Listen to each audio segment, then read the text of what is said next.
Here is a picture of Luffy that I drew, brothers and sisters. If you like this type of drawing and more, remember to follow me on Google+, Facebook, Instagram, and even the Twitter. One Piece Chapter 223. A promise never to fight in this town. Well, hello, my brothers and sisters of the Nerd Nation. I, as always, am Jim, here to bring you another review on the awesome, awe-inspiring, ongoing tale of One Piece. Good God. You know, at the most inconvenient time, I have to burp. Our last chapter, of course, saw us with the Straw Hats pulling into, getting to Jaya and actually kind of pulling into port at Mocktown, and then us towards the end of the chapter, briefly seeing a little bit of a shakeup between some of the local riffraff, I guess you would say, Roshio and Bellamy, the hyena, and part of his crew. We saw his first mate, at least, Sarkiss, I believe it is, in action, and really that's where things kind of left off, is really just introducing and showing them. And this chapter was really cool. It really picked up and just dug right into it. It starts out and it's back at the ship, and of course Luffy and Zoro are kind of have gotten off the ship. They're going to walk into town, and Nami's like, you know what? There's no way they're gonna get into a fight. This place already looks like a rough place, and obviously Luffy and Zoro, they swing first and ask questions later type of thing. They both have tempers. And, so Nami decides that she's going to up and go with them, And then Sanji's like, oh, I'm going to go too if Nami's going. And Usopp, literally is hanging onto his legs and his body and everything like a little kid. Like, don't go, don't go. What if somebody tries to take the ship while you're gone? So Sanji says, fine, I'll stay back, whatever, right? Then they're like, where's Robin? So Robin disappeared. She went off into town. Who knows what she's got going on over there? So, but I definitely like her. She's a mysterious, sexy little character, that I just think it's kind of neat, because if you think about it, what is she, like 28 or something like that, and everybody else is basically late teenagers and whatnot, so she's the only full-grown real adult, that's had some experience and lived some life. But anyway, that's besides the point. So Nami goes and catches up with them, and a couple pages later you see her, after obviously berating them and having some kind of talk with them, she's got Luffy going, I promise not to fight anyone in this town, and she's like, I'm serious, I don't want to be, if we have to run out of here before we get information that we need and everything, we're not going to be able to get to your little Sky Island, so you got to keep your temper in check, So they go kind of wandering around, and they happen upon, and you just sort of see some of the strange happenings of the town. They happen upon this old man on a horse that goes and falls down, and his horse falls down. He's coughing up blood, and he's like, oh, please, some help. And Zoro's like, you're not even going to try to get up yourself? So they help him up, and he says something about he's got weak constitution. And then he goes, and as if he's like the evil stepmother or queen or whatever in Snow White, he's got a basket full of apples, and he's like, oh, I don't have any money to pay you. And he makes them help him pick up his horse, too, by the way. I forgot to mention that. And he goes and he's like, oh, would you like some apples, And Zoro's like, no, that just looks fishy, it just seems weird, and don't take candy from strangers type of mentality, right? And Luffy's like, okay. He takes one and eats it. As he munches it up and this guy goes to kind of start meandering off, they go and you see a bunch of word bubbles from people in the town, and they're like, yeah, you see, the guy ate one of those apples that guy gave him, and 5 people around him exploded. The whole store is in a mess, everything else. And Nami's like, no, Luffy, quick, spit it out, Luffy's like, oh, I can't, I already swallowed it. So this guy turns around, and we don't know what his end game is or who he even is. He just goes and he says, oh, that wasn't one of the bad ones. If it was one of the bad ones, it would have killed you already. And I'm thinking, you motherfucker, you're handing out apples to people who are helping pick your blood coughing ass up and your nasty ass horse up, and you're giving people apples that make them explode and die? Man, what a place this is. And then we go and we see, they move on, and then we go and they see they're talking about some grappling champion. He doesn't even have a bounty on his head, but he's so powerful and this and that. And you see Luffy and Zoro both look at each other like, grappling champion, huh? And Nami's like, no, you promised, no fighting, So they go and they keep walking through the town, and they wind up making it to this kind of quiet part of the town that looks like it's a resort type area, maybe on the outskirts. And Nami's like, oh, this is beautiful, blah, blah, blah.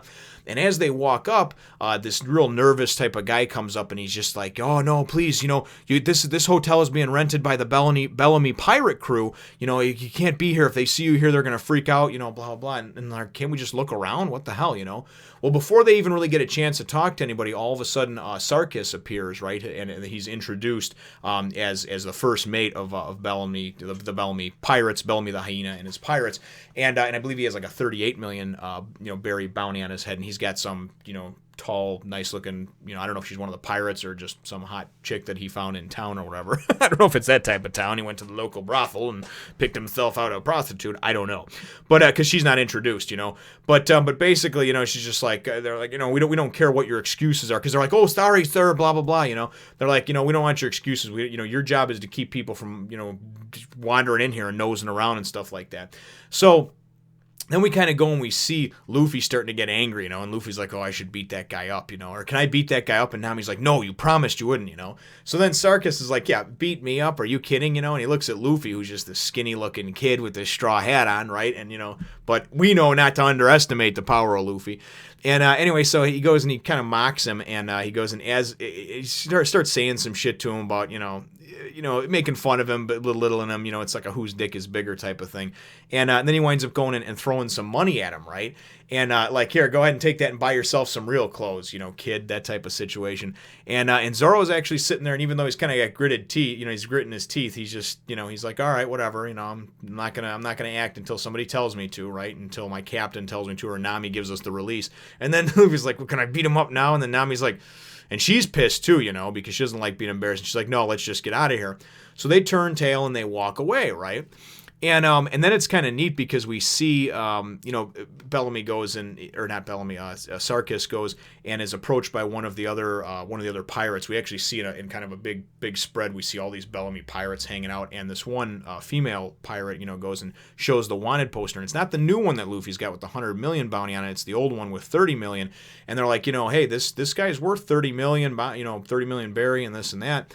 And Sarkiss is like, oh yeah, I'll bet you Bellamy I'd like to see that, So we assume that he's going to take that and show it to Bellamy, and we see this kind of collection of just these misfit pirates, and actually they're pretty cool looking, to tell you the truth. A lot of them are drawn real, just kind of like Wicked style cool, I guess. I don't know how to explain it, but they're definitely interesting looking. So we go in, and then it winds up moving on to a little bit later, and this is just kind of a laying the groundwork for this town and the type of town it is. So the next thing you know, they're at this local eating establishment, inn, tavern type place, and Luffy's sitting there at the counter with Nami and Zoro, and they're talking with the the bartender, the waiter, whatever you want to call him, the server.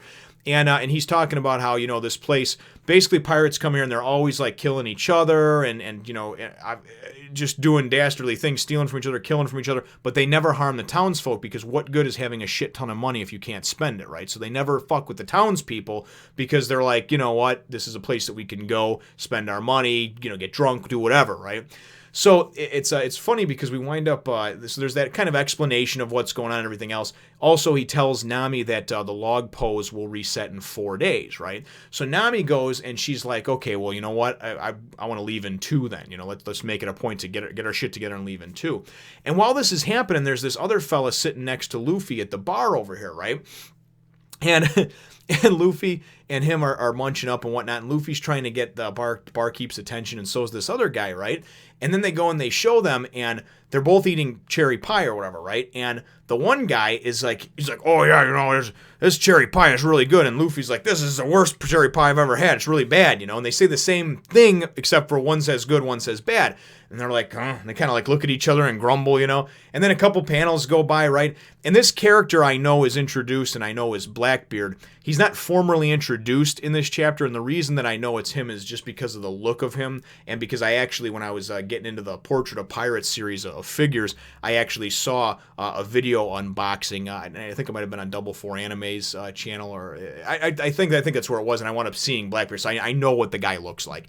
Anyway, not like it's a huge spoiler or anything like that. I'm sure he'll be introduced, somewhere along the line over here formally. But I think it's funny because Luffy has no idea that it's him, and that's obviously who his brother Ace is looking for, right? So all these little things are going to fall into place eventually, I'm sure. But it is funny because they're sitting there next to each other, and then they go and they take a drink, of their drink. And Luffy's like, oh, this is really good. It's the best drink I've ever had. And then Blackbeard's like, this is the worst drink I've ever had, right?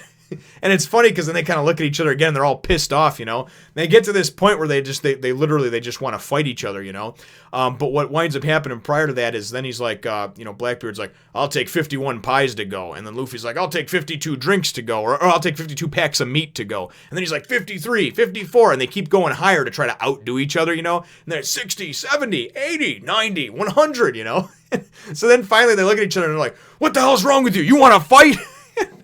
And this Blackbeard goes and he's just like, what are you? Are you even a pirate? And Luffy's like, yeah, I'm a pirate. And he's like, really? What's your bounty? And Luffy's like, 30 million, you know? And he's like, yeah, boy, I don't believe you. You're lying. And Luffy's like, no, it is. So, and it's funny because the innkeep guy, he's like, listen, first of all, I don't make the food or anything like that. Just chill. I just serve it, you know? And there's no fighting in here, so calm the fuck down. Here's 51 pies or whatever, you know? Just take your stuff and go if you got to, right?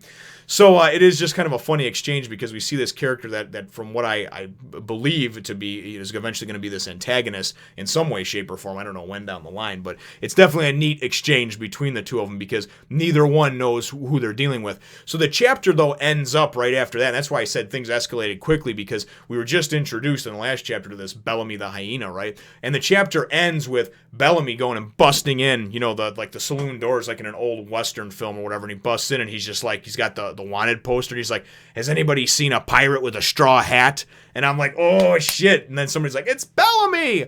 So it's kind of cool to see things escalate, you know, this quickly and whatnot. And I'm thinking that things are going to wind up getting a bit more action packed and a bit hair raising pretty soon. So my chapter question for you is, though, what do you think about the just the whole exchange, that scene between Luffy and Blackbeard? Because to me, that's, and honestly, it would be even better if I didn't recognize him and didn't know it was Blackbeard, and then I found out further on down the line. But to me, that's just a masterfully written scene right there. You know, that's something that's like straight out of like a movie or something like that, or a TV series. You know, it's like you wind up meeting the bad guy, you know, or somebody that's going to be a bad guy or an antagonist, this guy your brother's looking for, right? And you wind up meeting him, but you don't know it's him, you know what I mean? And whether you know, and it was almost like the meeting between them and Mr. 2, except for they wound up becoming friends instantly, and then it wound up coming back around. But I think it was masterfully done. What are your thoughts on the first meeting between Luffy and this character Blackbeard? So leave your answer to that question in the comments down below. Feel free to hit the thumbs up, the like button if you should think that I deserve it,